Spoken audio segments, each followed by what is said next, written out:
জিব্রাইল এসে শোনাতে লাগলো, আগের জামানায় কেউ 500 বছর 700 বছর হায়াত পেয়েছে। বনি ইসরায়েলের অনেক মুজাহিদ 1000 বছর জেহাদ করেছে। কয় হাজার বছর জেহাদি করছে? 1000 বছর। আমরা হায়াত পাই কয় বছর? আমাদের হায়াত কয় বছর অন অ্যান অ্যাভারেজ? 60-70। আল্লাহর হাবিব সাল্লাল্লাহু আলাইহি ওয়াসাল্লাম এটাই বলেছেন যে আমার উম্মতি মা বাইনা 60 ইলা 70, আমাদের গড় আয়ু 60 থেকে 70। ওয়া আকাল্লুহুম মা ইয়াজুযু যালিক, আর সামান্য অল্প সংখ্যকই মানুষ এটাকে ক্রস করতে পারে। এই কথা শুনে যে আগের উম্মত 1000 বছর জেহাদ করছে, এটা শুনে রাসূল সাল্লাল্লাহু আলাইহি ওয়াসাল্লাম আবার কাঁদতে আরম্ভ করলেন, হায় রে আমার গুনাহগার উম্মতের কি হবে? আমার উম্মত তো 60-70ই শেষ, আমার উম্মতের কি হবে?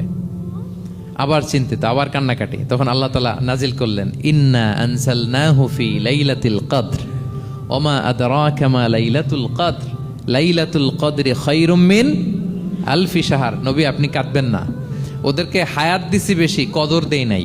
আপনার উম্মতকে হায়াত কম দিছি, কিন্তু আপনার উম্মতের জন্য আমি লাইলাতুল কদর রেখে দিয়েছি।